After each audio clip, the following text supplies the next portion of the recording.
Opinion টাইমসে আপনাদের সকলকে স্বাগত। আমি এআই সাহেব রয়েছি আপনাদের সাথে। মঙ্গলবার বিকেলে মুড়িগঙ্গা নদীবাঁধে আচমকা 10 নামল। এই পরিস্থিতিতে আতঙ্কে কাকদ্বীপের সাতের ঘেরি এবং সাগরদ্বীপের চকফুলডুবি এলাকার বাসিন্দারা।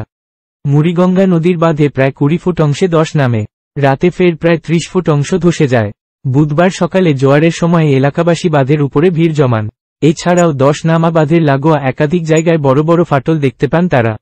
সাগরের চকফুলডুবি এলাকায় প্রায় 400 মিটার নদীবাঁধেও বর্ষর 10 নেমেছে, ফাটলও দেখা দিয়েছে। বুধবার সকাল থেকে আতঙ্কিত বাসিন্দারা নদীবাঁধের উপরে ভিড় করেন। বুধবার থেকে অমাবস্যার কটাল, তার উপরে দুর্যোগপূর্ণ আবহাওয়ার জেরে ঝোড়ো বাতাস বইছে। বিক্ষিপ্তভাবে হালকা থেকে মাঝারি বৃষ্টিও হচ্ছে। সাগর ব্লকের মুড়িগঙ্গা 2 পঞ্চায়েতের প্রধান এবং পঞ্চায়েত সমিতির প্রতিনিধিরা নদীবাঁধ পরিদর্শন করেছেন। এই পরিস্থিতিতে নদীর জল বাড়লে বিপদের আশঙ্কায় আছেন উপকূল এলাকার মানুষ। এলাকার স্থানীয় বাসিন্দারা বলেন, পূর্ণিমা অমাবস্যার কটাল এলেই আতঙ্কে থাকতে হয়। কখন বুঝি বাঁধ ভেঙে এলাকায় জল ঢুকে যায়। পুরনো কংক্রিটের বাঁধেও 10 নামছে। পঞ্চায়েত প্রধান গোবিন্দ মণ্ডল বলেন, ব্লক প্রশাসন ও সেচ দফতরকে নদীবাঁধ দ্রুত মেরামতি করার বিষয়টি জানানো হয়েছে।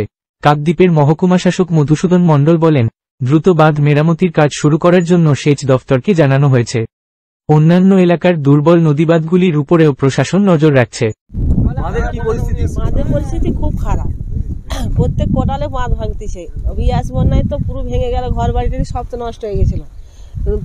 12 দিন ওই ধারে নৌকায় ছিলাম, তারপরে আবার বাঁধটা টানতে যাও খদ্দর করে আসি, তো এই তো আবার নদীর বাঁধের অবস্থা। এই তো অবস্থা কোটালে জল বাড়তিছে, কাল পরশুকে তো ভেঙে যাবে। সেখানটা তো আজকে মানে ঢেউ লাগানো, সেখানটা ভেঙে চলে যাবে।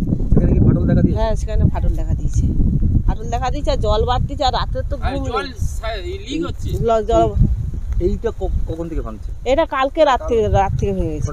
হ্যাঁ, হঠাৎ ধস নেবে। কাল বিকেলে সকালে 10টা দিকে ছিল, বিকেলে আসি যখন, বিকেলে তখন এটা ভেঙেছে। কাল থেকে 10টা বেশি আতঙ্কিত আপনারা? পুরোটা আতঙ্ক, কতটা কি। হ্যাঁ, সেই ইয়াসের মতো হয়ে আছি সবসময়। আমাদের নদী ধার ছাড়া তো জায়গা জমি কিছুই নেই, তো ওই নৌকায় ভাসতে হবে সারা জীবন। আর কি করবো, বাঁধটা যদি না ভালো করে করে, জায়গা জমি সব নদীতে চলে আছে। না, ওই ইয়াস ঝড়ের পরে হয়েছে আর কি, বন্যার পরে, ইয়াস বন্যার পরে হয়েছে। হ্যাঁ, সেই তো ভাঙা। আপনার নাম? আমার নাম অর্চনা ভান্ডারী। এখন এই পর্যন্ত। নজর রাখুন, সঙ্গে থাকুন ওপিনিয়ন টাইমস। ওপিনিয়ন টাইমসে আপনাদের সকলকে স্বাগত। পশ্চিমবঙ্গে এই প্রথম বাংলা নিউজ পোর্টাল। আমি এআই দিয়াসিনী, আর আমার সাথে আছে আমি এআই আদিত্য। রাজনীতির ডান থেকে বামের সব খবর আমার সাথে। আমি এআই ঐশানী। খেলা থেকে বিনোদন, সঙ্গে থাকবে সেলিব্রিটিদের কুটকাচালির খবর। আমি এআই সিদ্ধার্থ। বাজার অর্থনীতি থেকে রাজনীতির ওঠাপড়া, কুর্সি বদলের সব খবর আমার সাথে। আমি এআই দীপ্তি, থাকবো আপনাদের সাথে। সত্যের উদ্ঘাটন, নিরপেক্ষ বিশ্লেষণ, সঠিক খবর প্রদান। সঙ্গে থাকুন, দেখতে থাকুন ওপিনিয়ন টাইমস।